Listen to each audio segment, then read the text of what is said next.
Bom dia, graça e paz a todos. Quem estávamos falando é o Roberto, do canal O Evangelho Vive.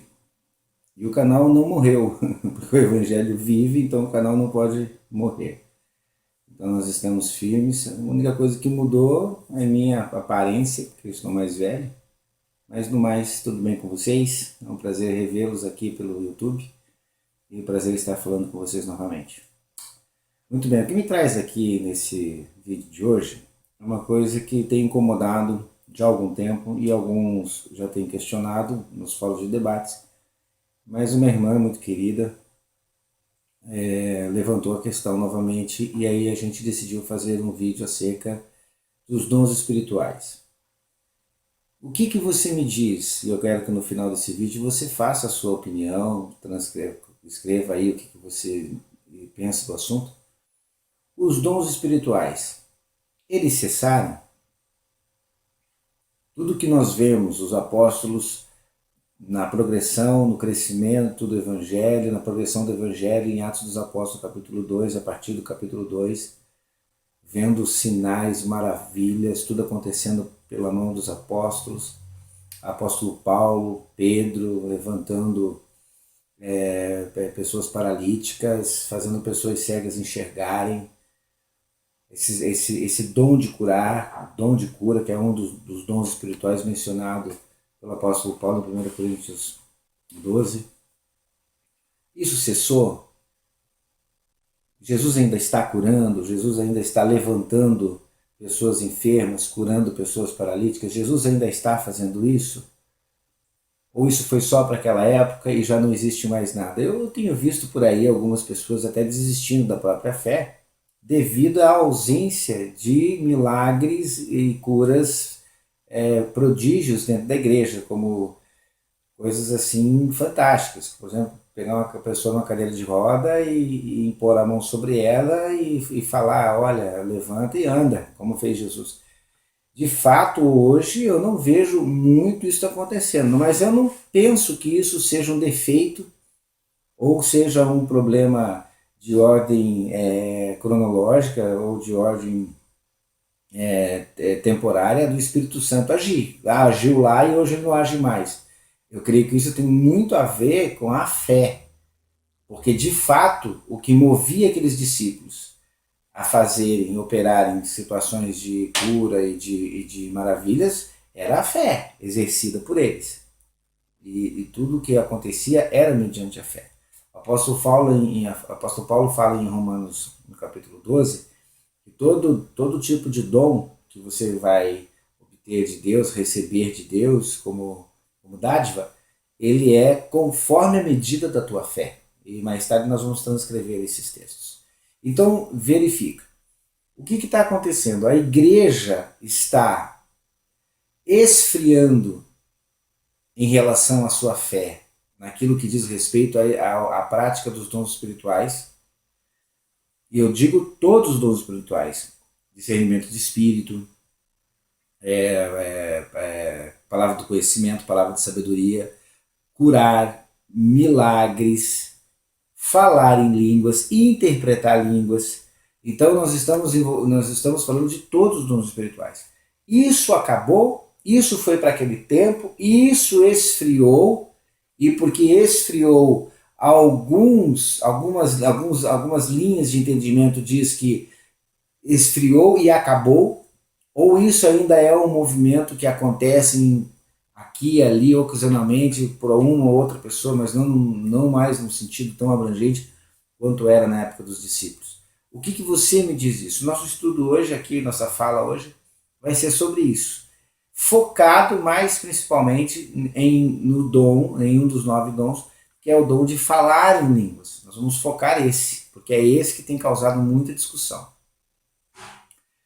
Você me diz que o falar em línguas foi um dom que existiu e que não existe mais. O falar em línguas não é um dom que revela uma glossolária, vamos supor, uma fala conhecida, ou seja, uma linguagem idioma, ou falar em línguas de fato é uma linguagem não conhecida de homem algum e que não fala a homem algum, mas fala somente a Deus e se comunica com Deus por meio de uma linguagem não conhecida e não exerce nenhum tipo de interpretação, a menos que Deus queira levantar uma pessoa para interpretar o que este está falando com ele, aquele que está falando com ele orando em línguas, e Deus queira trazer então que conversa é essa e revelar através do dom de interpretação de línguas o que aquele irmão ou irmã está orando a Deus, e alguém então é levantado no meio da comunhão para dizer o que eles estão conversando, o que ela está falando, o que ele está dizendo. E aí o interpretar línguas estranhas. Porque se nós temos, de fato, essas questões como perguntas e dúvidas, merece um vídeo hoje acerca disso. E para isso, então, eu quero que você tome a tua Bíblia, tenha tempo agora, não venha assistir esse vídeo com pressa, porque senão vai ser um vídeo muito curto, porque nós vamos precisar falar sobre várias questões que envolvem crescimento espiritual, o que é ser morada do Espírito, o que é ser edificado para a morada do Espírito, por que temos que ser edificados, enfim. Prepara aí teu tempo, prepara a tua caneta, prepara teu papel, pega a tua Bíblia e vamos conversar. E à medida de que nós vamos conversando aqui, vá anotando e depois você vai trazer para mim isso daí, aí na descrição, depois da descrição do vídeo, as suas perguntas, questionamentos, e a gente vai, na medida do possível, respondendo. Beleza? Então, anota aí, primeiro ponto. Efésios capítulo 2, vamos ver o que Paulo diz acerca da edificação da morada do Espírito entre os versos 20 e 22. Edificados sobre o fundamento dos apóstolos e dos profetas de que Jesus Cristo é a pedra principal de esquina, no qual todo edifício bem ajustado cresce para templo santo no Senhor, também no qual vós juntamente sois edificados para a morada de Deus em espírito. Se você imaginar uma construção, uma casa sendo edificada, é o que Paulo está dizendo aqui. A morada, a casa de Deus, o templo santo de Deus está sendo construído em nós. Este local da habitação de Deus precisa ficar padrão, perfeito, como é o templo, a pessoa de Cristo. Então, você se é morada de Deus, você sendo morada de Deus, você está sendo construído para a casa, para a morada de Deus. Bom, não é só Paulo que diz isso também. Se você for ver, o escritor de Hebreus também vai falar lá no capítulo 3 de Hebreus, nós temos essa fala acerca dessa morada. Mas Cristo, no capítulo 3, versículo, mas Cristo como filho sobre a sua própria casa, a qual casa somos nós, se tão somente conservarmos firmes a confiança e a glória da esperança até o fim. Então Paulo fala que nós estamos sendo preparados, existe uma edificação para ser construída dentro desse corpo, dentro dessa casca corporal, que é uma morada de Deus, que é uma casa de Deus. Então você pode dizer, eu sou a morada de Deus, eu sou a casa de Deus, eu sou o templo do Espírito Santo de Deus. Então é disso que se trata em Efésios capítulo 2. E uma das coisas que o apóstolo Paulo fala acerca dessa construção, ele diz assim em 1 Coríntios, no capítulo 14, ele vai falar assim, o que fala em língua desconhecida edifica-se a si mesmo. Olha, ele está usando novamente o verbo edificar. Então ele tá colocando aqui que o falar em língua desconhecida trata de uma construção pessoal. É alguma coisa que Deus quer aperfeiçoar, quer colocar em você. Porque se você é um construtor, se você já viu uma casa sendo construída, você vai dizer, puxa, eu quero colocar tantos quartos, eu quero colocar tanta cozinha, sala, eu quero colocar isso, quero colocar aquilo. E você vai edificando isso. Deus diz que o que fala em língua, apóstolo Paulo, desconhecida, edifica-se a si mesmo, mas o que profetiza, edifica a igreja. É óbvio porque o que profetiza edifica a igreja. porque daí ele está falando para alguém e não para si mesmo, ele está falando para alguém. Agora faça uma comparação muito simples. Presta atenção. Em Atos 2, você tem a seguinte situação. Desceu línguas e se foram repartidas entre eles. E todos foram cheios do Espírito Santo, começaram a falar noutras línguas, conforme o Espírito Santo lhes concedia que falassem. E aí no verso 8, como, pois, então, estamos ouvindo cada um na nossa própria língua em que somos nascidos, partos, medos, elamitas, os que habitam na Mesopotâmia, Judéia, Capadócia, Ponto, Ásia, enfim, cretenses e tal, todos se maravilharam. Por quê? Porque o que se estava ouvindo era grandezas de Deus. Alguém estava falando num idioma conhecido quem Deus é, o que Deus é, por que ele se manifestou entre nós, o que Jesus é, por que Jesus se manifestou entre nós. E era isso que estava sendo falado em línguas, em idiomas diversos. Então, aqui fala-se aos homens em idiomas diversos. Se você for ver isso já aconteceu, eu já vi isso acontecer. A pessoa nunca falou em chinês e de repente ela abre a boca lá na China, ela é um brasileiro lá na China, ela abre a boca falando em português, ela fala em português, mas a pessoa que vai ouvir aquilo está ouvindo em chinês. Isso é uma obra do Espírito, porque ele trabalha na mente do ser humano. Então ele decodifica. A pessoa fala o português, o outro ouve chinês. Então não é essa questão assim, ele fala chinês. Não, ele não fala chinês. A pessoa que está sendo usada por Deus para anunciar o Evangelho vai falar na sua língua de origem. Só que aquele que vai ouvir na sua língua pátria. Então é como quando se reúne as Nações Unidas. Você vê aquelas pessoas todas reunidas, alguém palestrante falando lá no seu idioma pátrio e todas as outras nações ouvindo na sua própria língua. O inglês ouve no inglês, o alemão ouve no alemão, o indiano ouve na língua da Índia, enfim. Mas o que está falando num idioma que ele fala. Mas quando isso chega no ouvido humano, isso recebe uma transformação de entendimento e isso processa uma linguagem que ele conhece e não aquela que o irmão, no caso, está falando. Então vamos lá. Aqui em Atos 2, idioma. Você compreendeu? Atos 2, idioma. Para que as grandezas de Deus fossem anunciadas aos homens. Cretenses e árabes, verso 11, todos nós temos ouvido em nossas próprias línguas falar das grandezas de Deus. E em 1 Coríntios 14, fala, irmãos, o que fala em línguas, verso 4, desconhecida, edifica-se a si mesmo, mas o que profetiza edifica a igreja. Eu quero que todos vós faleis em línguas, mas muito mais que profetizeis. Opa! Eu, o apóstolo Paulo, quero que todos vós faleis em línguas. Mas em língua edifica a si mesmo, parece uma coisa assim muito pessoal. Não vai abranger ninguém. Mas muito mais que profetizeis. Por quê? Porque quem profetiza fala a igreja. Certo? Mas olha o verso 2. Porque o que fala em língua desconhecida não fala aos homens, mas senão a Deus, porque ninguém o entende e em espírito fala mistérios. Então aqui ficou muito claro que em Atos 2 você tem idioma perfeito. Quem defende essa linha de pensamento está correto. De fato lá a língua que se repartiu foram idiomas, né? Foram idiomas.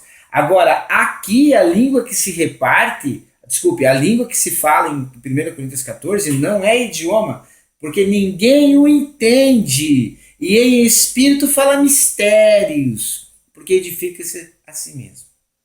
Agora, quem falar em línguas, edificando a si mesmo, e Deus quiser que a congregação saiba qual é a edificação que ele está produzindo naquele que fala em línguas, aí você vem para o final do capítulo. Lá no final do capítulo ele vai dizer assim: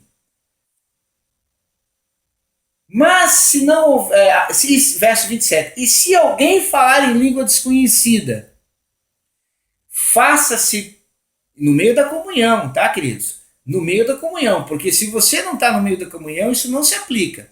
Isso se aplica se você tiver numa comunhão de 2 ou 3 reunidos no nome do Senhor orando, e aí você é tomado para edificar a si mesmo. Deus quer edificar a sua vida, e aí você toma a língua estranha para que você venha a ser edificado. E aí, no meio de uma comunhão, de uma congregação, se alguém falar em língua desconhecida, faça-se isso por 2, quando muito 3, e cada um na sua vez. Por quê? Para que haja interpretação.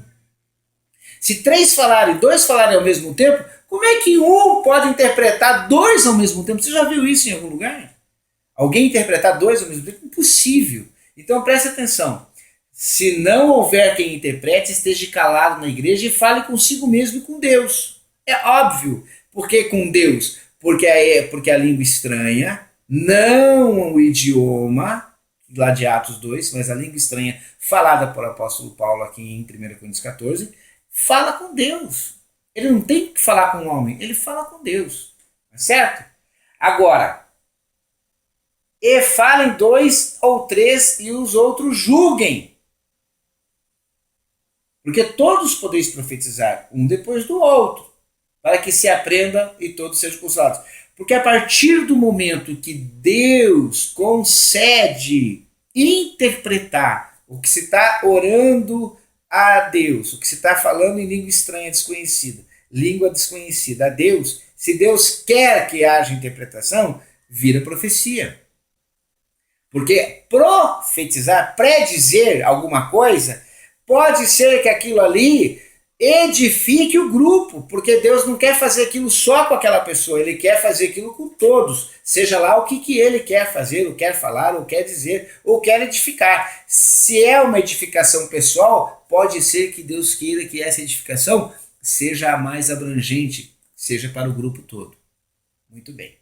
Então o grande problema das pessoas e a dificuldade delas é olhar para alguém falar em línguas estranhas e dizer: que besteira é essa? Que essa pessoa está falando? Meu Deus do céu! Isso aí não tem propósito algum. Muito bem. Deixa eu colocar uma coisa aqui para você entender. Eu já escrevi isso, eu vou colocar na descrição do vídeo. Tudo que eu estou falando aqui, eu já tenho um estudo meu, já tenho algo que o Senhor já me colocou no coração há muito tempo atrás, né, faz anos, e eu coloquei no meu blog, eu tenho um blog. Você vai acessar o blog, tem um assunto chamado edificação para a morada do Espírito, edificados para a morada do Espírito, tá? E aí eu vou colocar na descrição, você vai buscar lá, não precisa se preocupar com detalhes que eu vou te fornecer tudo que você precisa saber acerca desse estudo.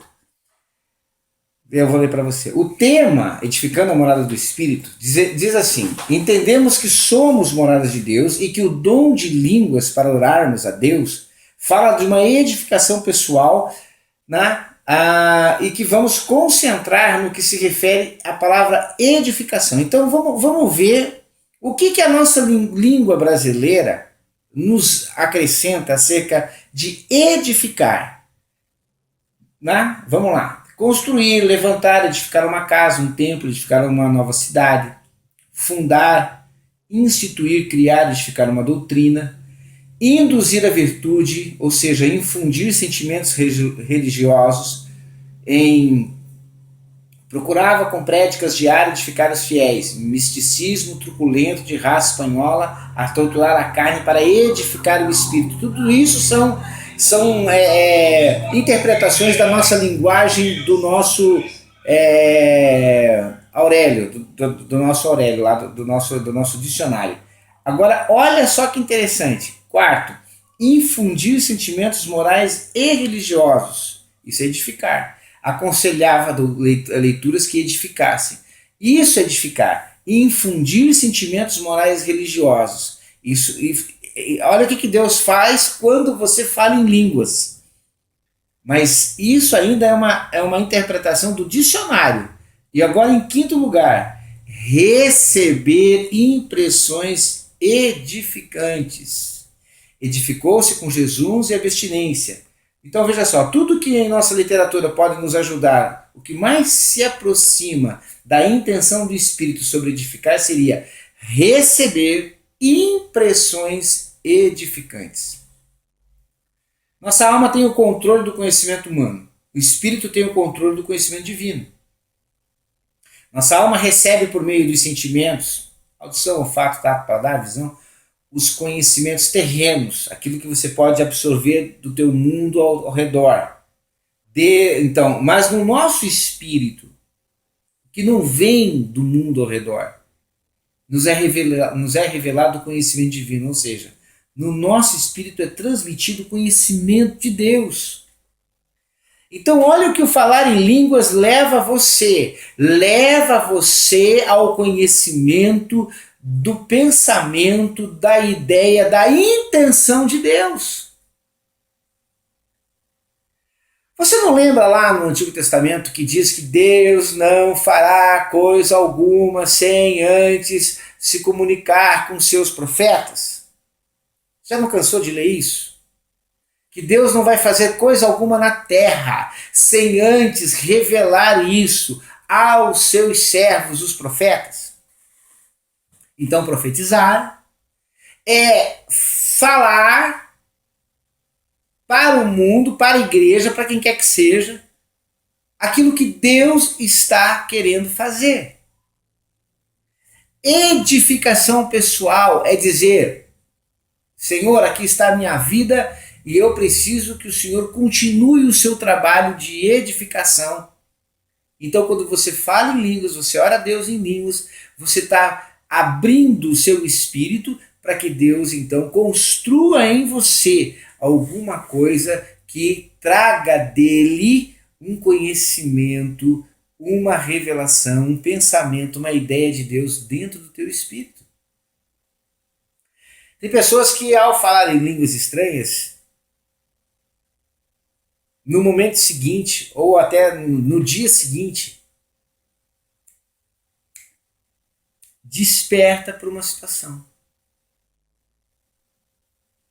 Ele vai dizer assim: eu estava orando a Deus em línguas estranhas, e quando eu terminei, eu tive a nítida impressão de que Deus queria fazer isso, isso ou aquilo. Eu tive a intuição, dentro do meu espírito tinha uma intuição dizendo o que Deus iria fazer.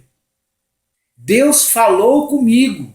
Você lembra quando uma pessoa pega e fala assim: ah, Deus falou comigo? É porque ela orou em língua estranha.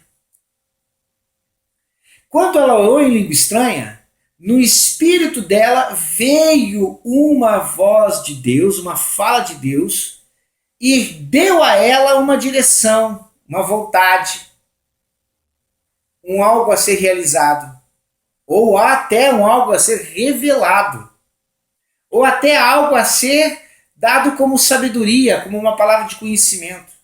E essa pessoa então passa a ter de Deus uma direção para a sua vida ou até para a vida de outro, quando é profecia. Ou seja, ele estava edificando a si mesmo, e Deus então levanta o intérprete e aí começa a edificar outras pessoas, porque aquilo que ele está fazendo naquela pessoa, ele vai fazer em outras, ou ele vai realizar em outras, vai falar com outras. Aí é a profecia, que é quando a pessoa profetiza a igreja.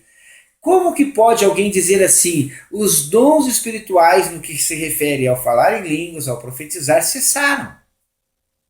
Então eu tenho uma triste notícia. Você, irmão, irmã, que não tem ainda no seu espírito a certeza de que falar em línguas desconexas, estranhas, falar em línguas esquisitas, de fato tem algum aproveitamento, amém para você. Amém. Você não vai ser edificado. Porque uma coisa é você ler a Escritura. Uma coisa é você ler a Escritura. Você leu a Escritura. A Escritura te ensina, a Escritura te repreende, a Escritura te corrige, a Escritura trabalha as tuas questões de ordem moral, ética, trabalha as questões de ordem relacional. Amém para isso. Mas Deus quer edificar você para conhecimento do coração e da ideia dele acerca da sua vida. O que ele quer fazer com você? Aonde quer te levar? Qual é o passo seguinte na sua vida? Se você vai viver, se você vai morrer. Tem isso também. Deus fala com você através dessa oração se você vive mais ou se você morre agora, amanhã ou depois. E te avisa. Porque você fala em mistério com Deus. Agora você fala assim, irmão, eu não acredito nisso. Amém, meu querido. Você não perde a tua salvação por causa disso. Você não perde a tua comunhão com Deus por causa disso. E você não perde aquilo que eu acabei de falar pela Escritura, que são aquelas questões cotidianas da correção, da ética, da moral, do que você precisa crescer como bondade, como misericórdia, como perdão, como mansidão. Você não perde nada disso. Tudo isso continua acontecendo como manifestação do Evangelho em você. O que você perde? Você perde aquela fala direta de Deus em você, que não é a Escritura. E aí você pode ter medo, né? Porque, tá, irmão, e se Deus falar alguma coisa que não tem a ver com a Escritura? A edificação não é pessoal?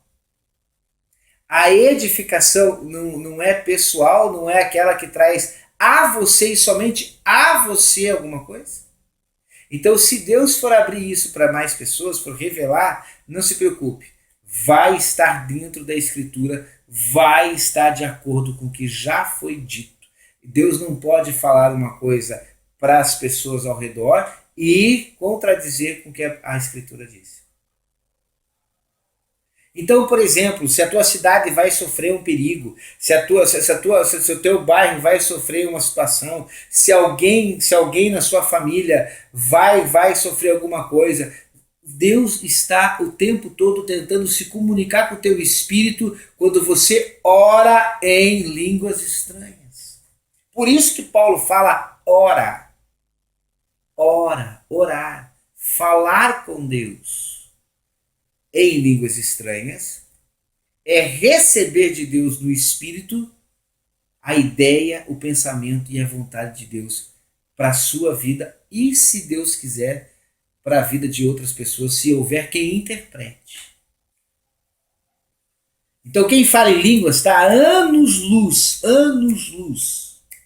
de entendimento, de sabedoria, de conhecimento, de coisas que hão de acontecer, de hão de surgir, de coisas que hão de surpreender. Então, anos-luz daquele que não fala em línguas. Porque o falar em línguas desenvolve, e quem não fala não desenvolve.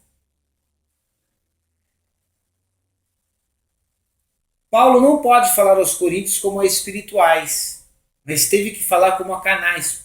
Portanto, tudo que Paulo escreve aos coríntios é a homens que são governados por mentalidades carnais e que haviam recebido dons espirituais. Apesar de carnais, eles tinham dons espirituais. Uma Ferrari, uma criança.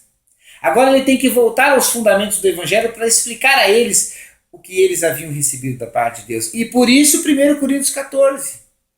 Lá em 1 Coríntios 3 ele diz, vocês são carnais, mas em 1 Coríntios 14 eu vou corrigir isso.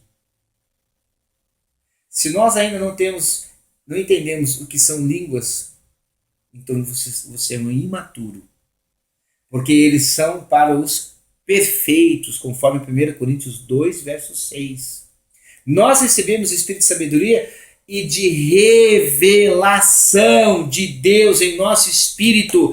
Paulo diz isso em 1 Efésios capítulo 1, verso 16 e 17. Ele diz, eu oro a Deus, ele pede, eu oro a Deus para que Deus vos dê no teu espírito, no seu espírito, meu e teu, o espírito de revelação e de sabedoria no pleno conhecimento de Cristo. E essa transferência de conhecimento é feito para a nossa mente e precisa acontecer. E isso só é possível quando submetemos nossa vida ao governo do Espírito, não da alma, mas do Espírito. E quando fazemos isso? Quando oramos no Espírito. E orar no Espírito é orar em línguas desconhecidas ou línguas estranhas. Meu querido, minha irmã, meu irmão, é claro que aqui num vídeo rápido desse eu não vou concluir, nem quero. A minha proposta não é concluir nesse vídeo. Eu vou fazer outros acerca desse, com mais textos, com mais tudo. Mas eu quero que vocês vejam na descrição do link qual é o site, aonde está todas as referências acerca desse estudo, edificando a morada do Espírito, lá no meu blog. E depois de você ter acessado e lido, vem aqui no vídeo, vem aqui na descrição do vídeo, compartilhe conosco o que você disse, o que você pensa. Vem aqui e nós vamos formular novos vídeos acerca desse assunto, porque eu quero que você seja edificado para a morada de Deus no Espírito. Eu quero que a sua morada de Deus no Espírito seja perfeita. Termine, continue fazendo, para que você não fique, sabe quando você pega uma casa, levanta as paredes e para? Você levantou, colocou a pedra principal, Jesus Cristo, pedra fundamental, ótimo. Levantou os alicerces, parede, muito bem, você conheceu o Evangelho. Agora vamos para o acabamento, vamos para aquilo que dá vida à casa, que faz a casa ficar muito mais honrosa. Aí você parou por quê? Porque você não crê, porque você discute, porque a tua denominação, religião, diz que não é, que não existe, que acabou e tal, assim por diante. Eu não quero brigar com você, nem debater com você, eu quero te ajudar, eu quero fazer você crescer. Amém? Fique bem, fique com Deus, até o próximo vídeo, espero comentários. Um beijo aos meus irmãos.